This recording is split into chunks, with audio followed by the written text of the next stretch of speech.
remember our fights last night as we had a Jim Valley concert here. It's a fine job you did there. Let that spirit flow over into our activities today. One of our former student council members, President Carlos Martinez, is going to lead us in the Pledge of Allegiance. Would you all stand with me?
I especially want to welcome all of the former students, staff members, and friends of Roosevelt School.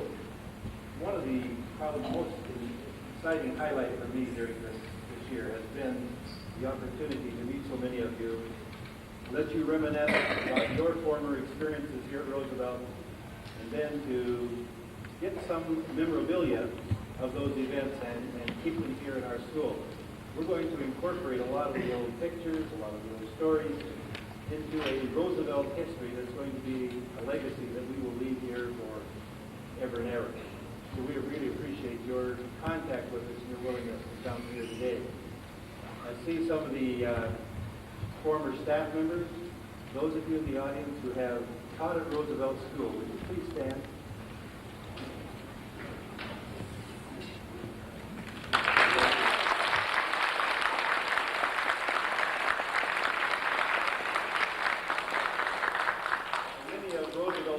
Staff members are still working at different jobs, and Mr. Weber is here as a former principal, and he is now principal at Evergreen Christian Center, but he took time off from his job to come here today, and there'll be many more this evening and tomorrow as we continue this open house. How many of you were former students here at Roosevelt School back before 1940? Would you stand?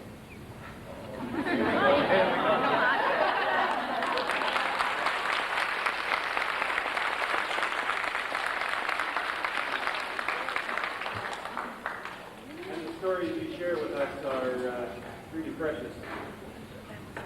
Those students after 1940, I won't spend any time down after that, but those who are students and parents here after 1940, would you stand?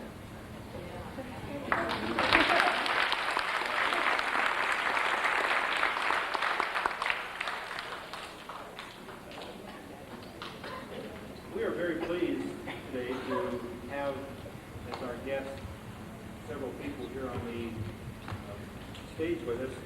I would like to, at this time, introduce our superintendent, and then also at this time introduce our board members who are with us. And then he will introduce our special guest a little later, but would you join with me in welcoming our school board members, President Bob Bigelow,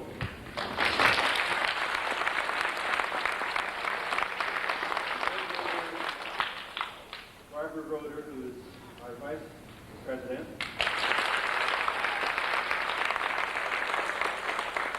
and board member Mary Farrington.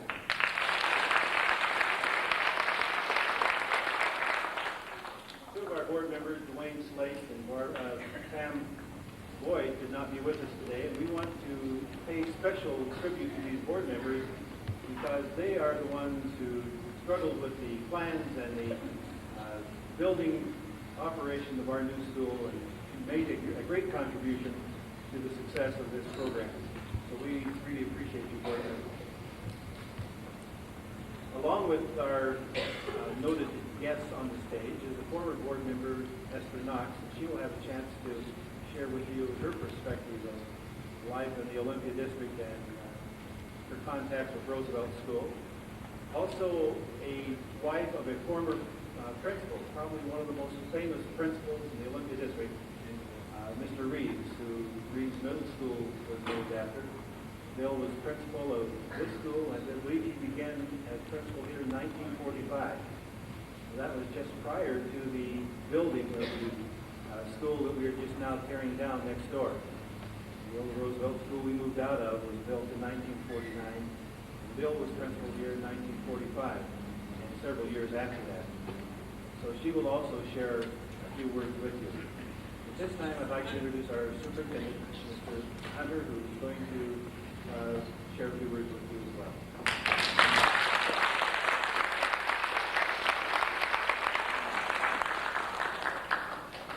This occasion, as I understand it, is sponsored as a historic event, so it's appropriate for me, I think, to reminisce just a little bit about the man that Ms. Rash just mentioned, and who many folks in us will remember fondly as an outstanding school principal, for whom the middle school down the street was Reeves Middle School was named, and whose widow will be speaking to you in a few moments. I had the pleasure of working with Bill Reeves for about 2 years. I was a teacher and vice principal at the school when he was principal. He was a tremendous force on life-forming educational philosophy, and I owe a great deal to him, and so his memory is much revered in my heart. So those kinds of nostalgic memories come to mind of people that we have known and events that have taken place, and you former teachers and students, some of you many, many years ago, have fond memories of what's happened at Roosevelt School. As do you folks who are students here now. Isn't it a wonderful opportunity that we have to go to school in such a lovely building? Really nice, isn't it? And we really owe that to our parents and the other folks in Olympia who have agreed to pay the price to build schools that we can enjoy. And you probably don't think about that very much, but what you ought to know is that all the people that you meet on the street in Olympia are helping to pay for your education, including the price for building a new school like Roosevelt. So we really owe them a lot. Think about that. When you talk with your parents, when you see other folks in the community, they are paying for this wonderfully nice school for you to attend. We ought to be grateful for that. It's my privilege. Yes, let's give them a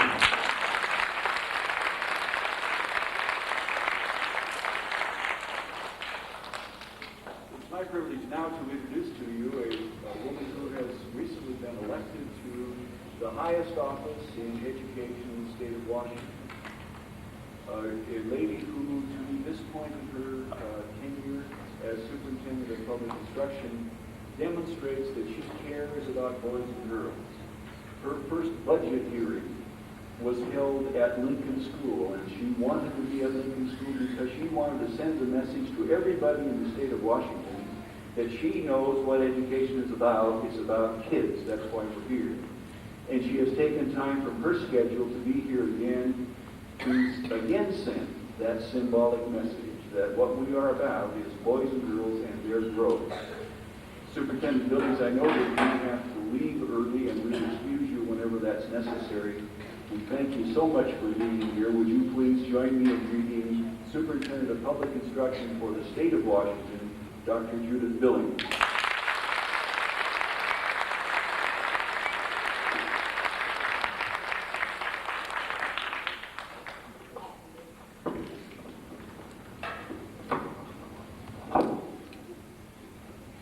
You can see that I also am one of the little people. It's really a pleasure to be here today, and I just look forward to these kinds of opportunities when I can come and be in schools and see what education in the state of Washington is all about. It's also a great pleasure to see new buildings that are under construction and see the facilities that our children are housed in these days that are much, much different than I remember when I was going to school or even when I started teaching 25 years ago. it's always so fun because whenever you come into a new building, no matter how many of them you've seen, you always find something a little different, something a little new that one teaching staff has thought of that perhaps hasn't been included in other buildings. And it's a great lesson in knowing that if you want to end up with the best, that what you do is draw input from a wide variety of areas and people to come up with the best ideas to serve the activities of education and people. It's also very encouraging to me today to come to this kind of gathering and see what I think is the kind of emphasis that we need in education now, and that is that education is not only about the school building itself, but it is about the community in which that school building stands. And it is about the parents, about the teachers, about the whole community who cares about what happens educationally with children in the state of Washington. But most importantly, of course, although this building is a beautiful building, the important thing is that it houses children who need to learn, children who have a great future ahead of them, children who come to this school, and this school is made human by the staff, including the office staff, the teachers who care about kids and want to be sure they get the right kind of education. And so here today, I want to compliment the community of Olympia on their involvement with their schools. I want to compliment parents on their caring nature to provide these kinds of facilities for their children. I want to compliment the staff that put their ideas and their time into helping plan and who work here with the kids that you love or you wouldn't be here. And for those of you who are here as kids, I just hope that you have a fun time in this building, that you learn good things, and remember that for all of us who are older, you are going to be our future, and you as the workers and the citizens in this nation are eventually going to be in the place where you hold all of our futures in the palm of your hands.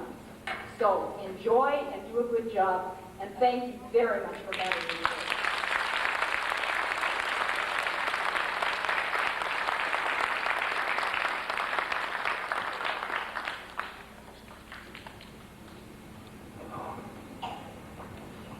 We appreciate that address, Mrs. Billings and Dr. Billings.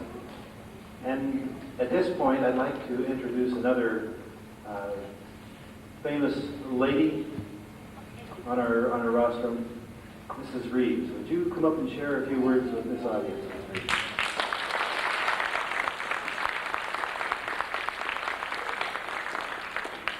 Well, I can't quite take that famous lady business. I'm just always shown in reflected glory. And Mr. Hunter was talking about my husband.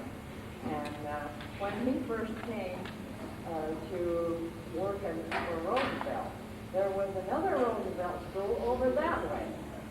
And you boys and girls have no idea what that looks like unless you've seen some pictures. So when this Roosevelt school over that way was being built, everyone was so interested. And Mr. Reeves would come up in his summer vacation and look it over. He wanted to be sure that nothing was done that didn't suit him. There were a few things that he had corrected. So he loved to move into it with all the boys and girls, and worked in Roosevelt School for 17 years before he went down to Washington School. And I used to come up here and substitute, mostly in the first grade and kindergarten, sometimes second grade. So all you people down in front here look like just my size, just right for me. And our two children went to school here, and as I remember the PTA, we always had a lot of fun, and under Lola Bush had a very live-wire PTA with good programs and funny stunts on jazz night. And that's about it as far as I'm concerned.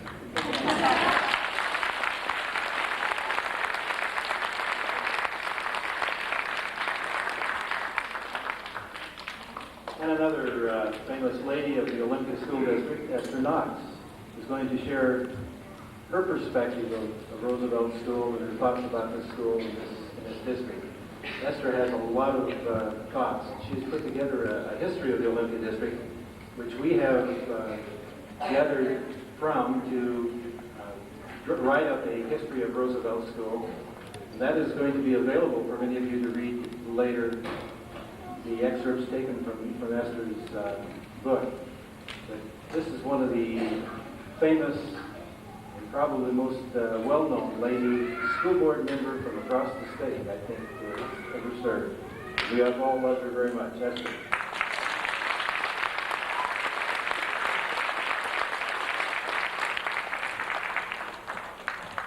Hello, friends.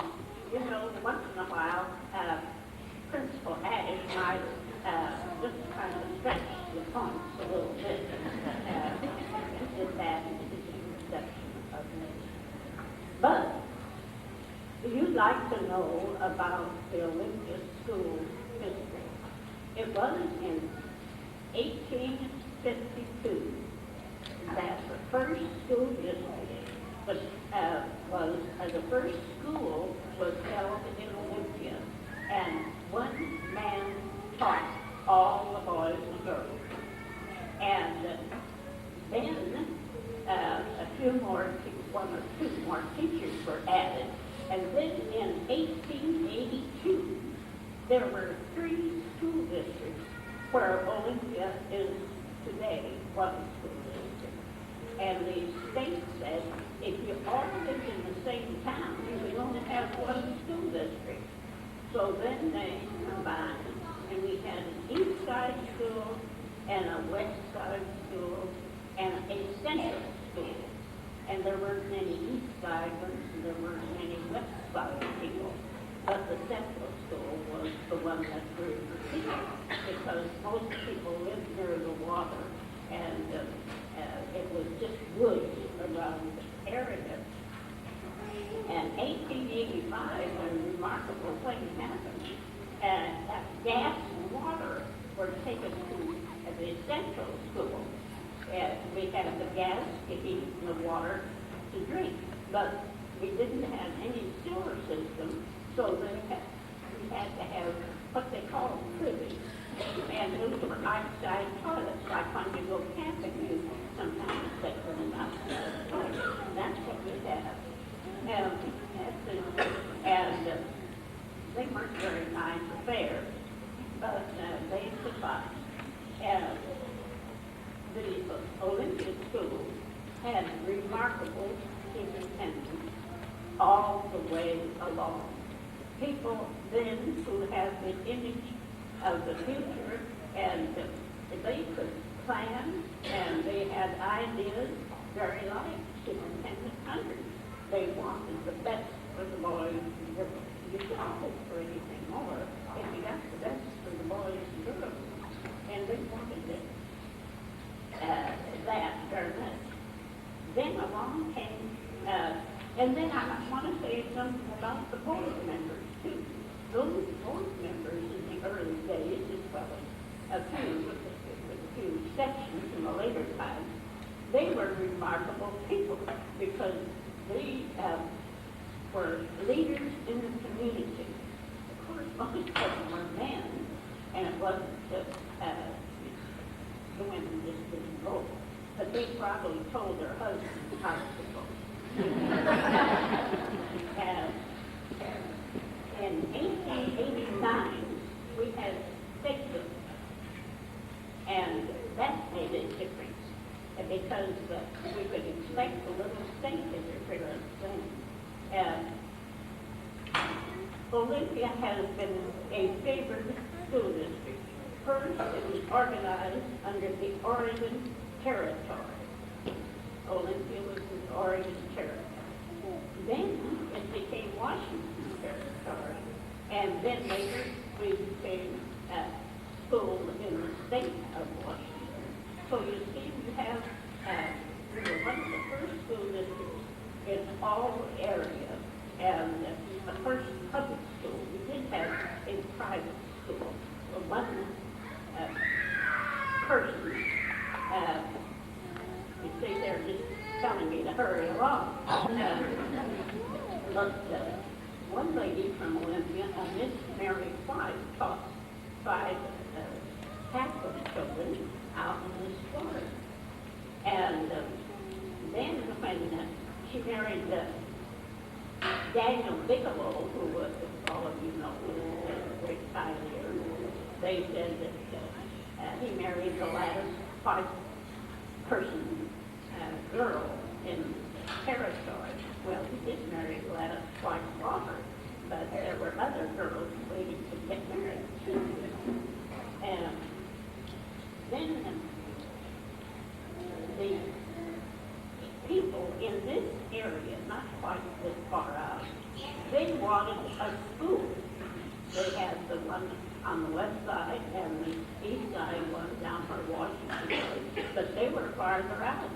And the school board said, you just don't have to find enough people. But a lot of people were coming in now because of this century time. And pretty soon we had enough out here for a school. So a 2-room school was built. And no sooner had that 2-room school been built, then a lot of people moved right in here because it was a place for the children. And we had 4 rooms. We had 2 more rooms added. And so it was a 4-room school. And at first, when they got this 2 rooms, the teacher was hired for $40 a month. But if the attendance declined, she was out of a job. And the parents had to furnish all the fuel, the wood, and anything connected with the expenses of the school. And they had to keep the school in good repair. But Miss Cowell kept her job, and the children kept moving in with their parents. And in 1885, we had 5 high school graduates. And the Olympia High School was one of the first that was in the area, in the whole thing. And then in a few years, we would have 45 graduates because more people came in and they moved here because there was a high school. And then when we added to this 4-room school, the board decided to call it Roosevelt. They named it after Teddy Roosevelt, the driver. And he just popped along, and he was like a hero for everyone. And so this is why the school was named for President Roosevelt. And then the people in Roosevelt, they still had to go. And so finally, there was built an addition. Maybe some of you have seen what the building was. There's a picture over on the wall of the old Roosevelt. Isn't it kind of funny?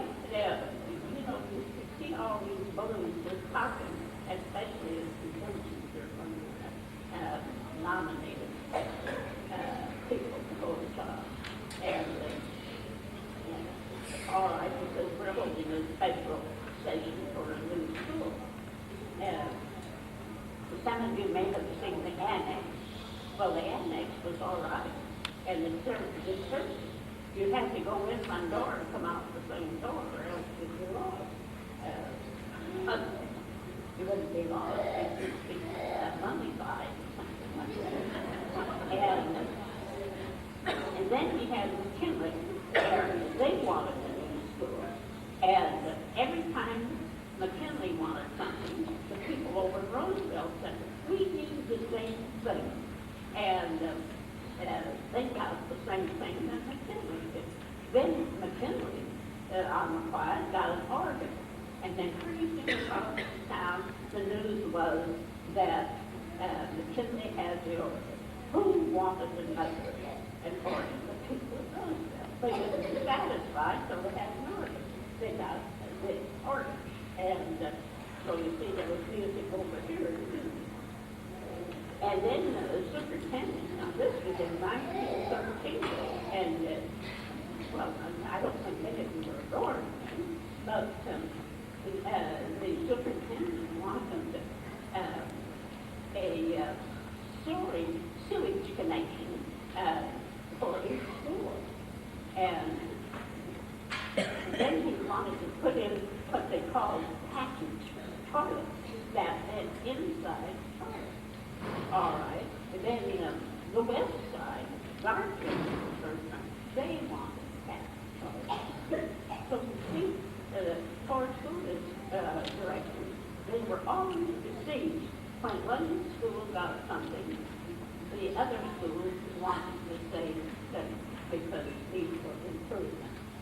And then we had depression in 1892 and again in the 1932, 33, because it was different in different places. And nobody had much of any money. And the teachers, if they could get another job in another town, they were free to take it. And anybody else who got a job, they just didn't come into the contract because we couldn't pay the people. And they gave them warrants.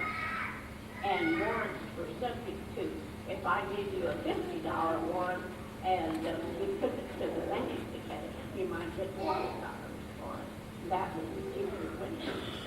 But they needed to eat, so they had to cash the warrant. Then along came the PTA about 1912, and we had a superintendent, Dr. Beach, and his wife was a PTA of the first rank. So she said that the children need food at noon, and so she organized PTA, and when the PTA got organized, oh boy, the whole contingent would come down on the poor hapless boys, and they would demand this, demand that, and then as time went by, and McKinley was a terrible school, he was, and they had that. If you went in the building, and I was in this building in 1960, we go up some steps, and there would be the schoolrooms on either side, but underneath would be the furnace.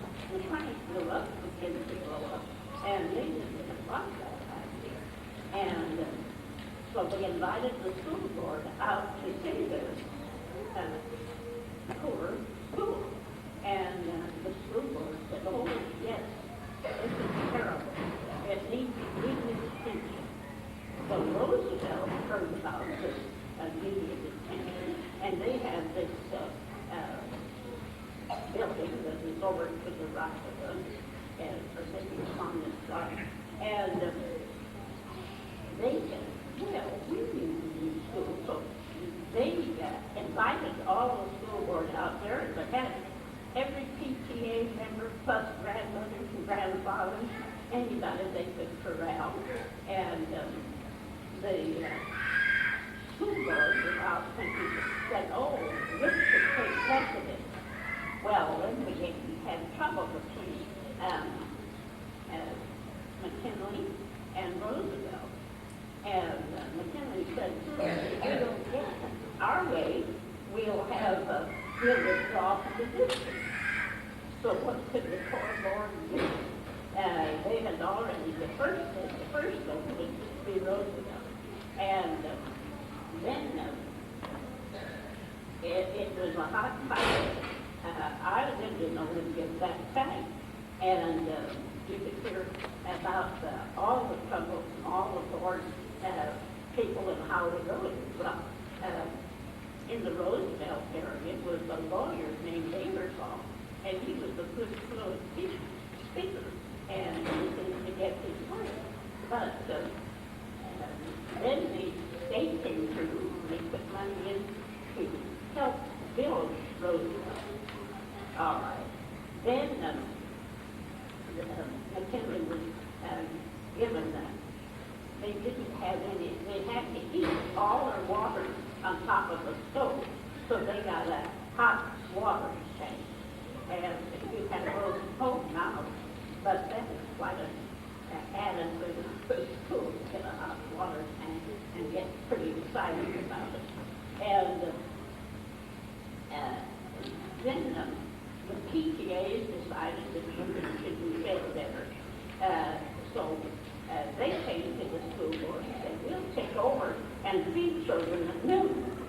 And then if you want to give us any direction, you can.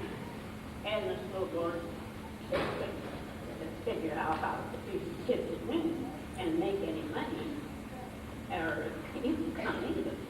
So they said yes. And they had a remarkable woman, Mrs. Place. And she organized the whole shebang under the PTA. And so that was the start. That's where you could get lunch.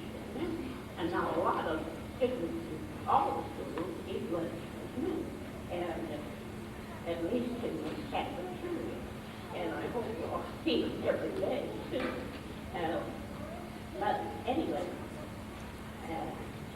it's all along his then came electric lines. And Garfield got electric lines. And I was just like that. And I could talk for hours. And so we got electric. And so now, of course, when it came to this school district, at this time, when the bond went through, we got new McKinley and new Roosevelt. And buses are about to go. And we can't all be left here. But we've got good schools and a lot of parents and a lot of good teachers. So, like Mrs. Billings said, it's all up to you. And I thank you for letting me do that.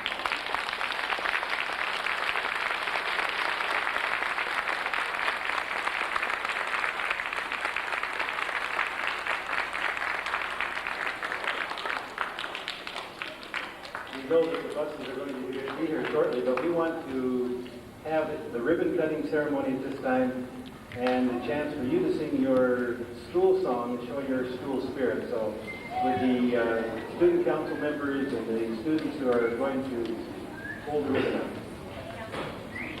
Mrs. Cresson, you.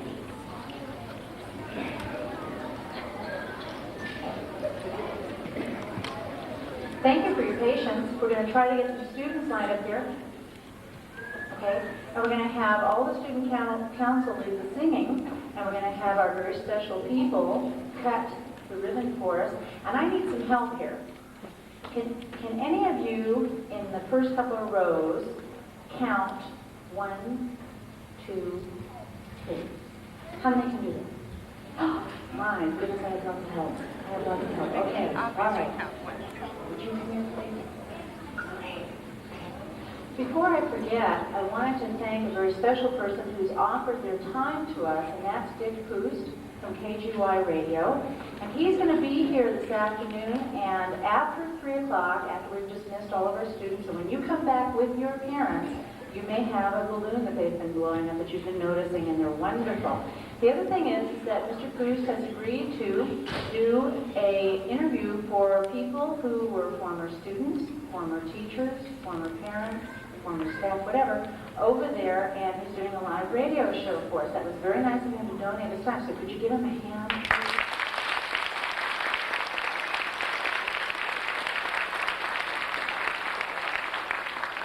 Now, before we can sing our school song and open up our new school, we're going to have these people stand up with their scissors, and on the count of 3, what's your name? Dustin. Dustin's going to help us count backwards. Can you count backwards? 3, 2, 1? 3, 2, 1. Okay, practice. That's good practice. Okay, we're going to say 3, 2, 1, cut. Okay? Can you handle that? All right, you're going to lead them. You are now a leader. How's it feel? Fine. Great. All right, everybody with... No. We're not going 1, 2, 3. Backwards. Start with 3, 3. Everybody? 3, 2, 1.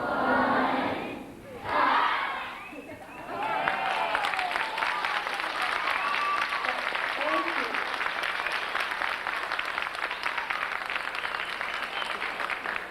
The student council is going to lead us in, and Mrs. Faulkner, we have in your program, you also have a copy of this. And the other thing I want to say to you is that we also have done a time capsule that we have not dedicated at this time, but we will at some other point. And I also want to thank everybody who gave their extra special time, effort, etc. to all this. They took a lot, and they really are very special people.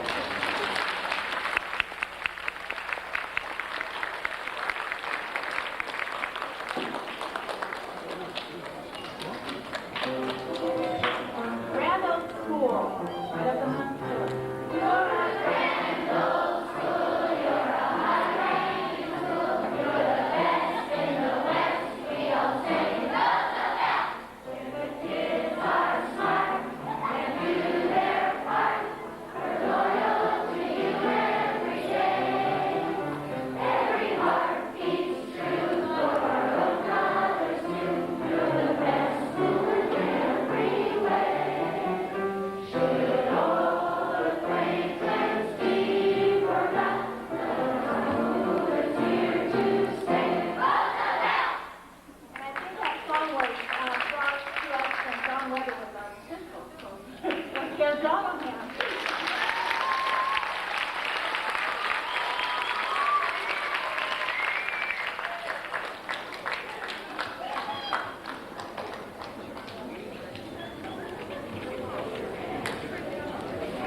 Okay, just a few comments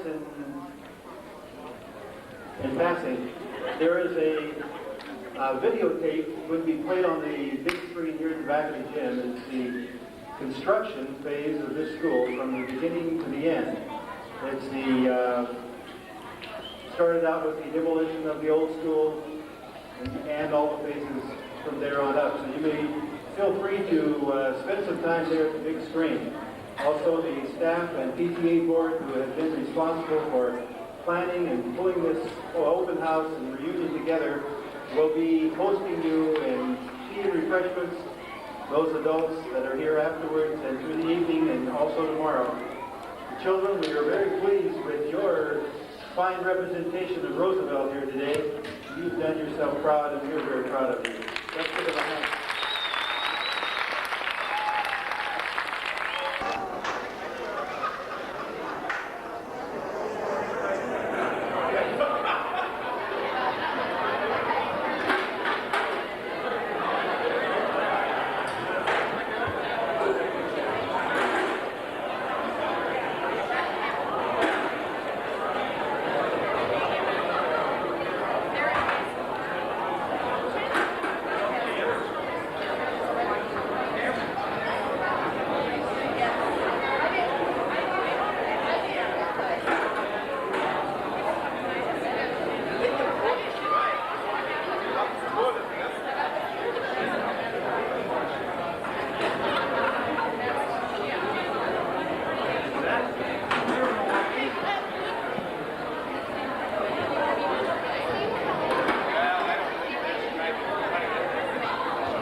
And here we have the students of Mrs. Bammert's first grade listening attentively.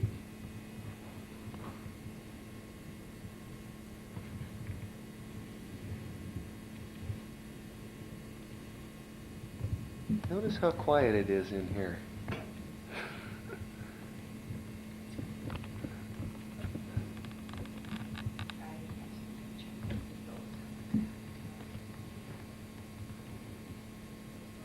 Eagles? Oh, okay.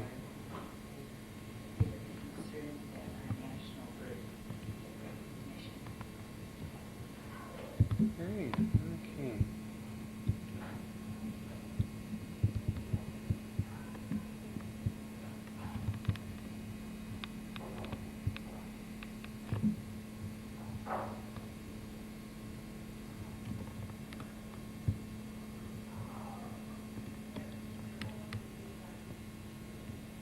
Better use my tape, Carrie. This is, Oh, that's the general one, that's what. uh-huh. Okay. Thinking my old.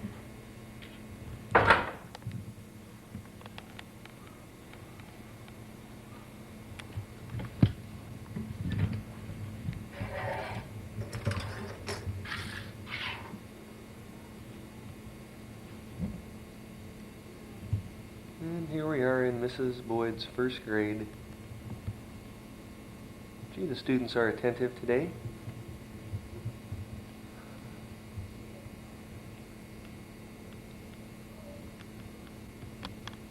Sitting so quietly.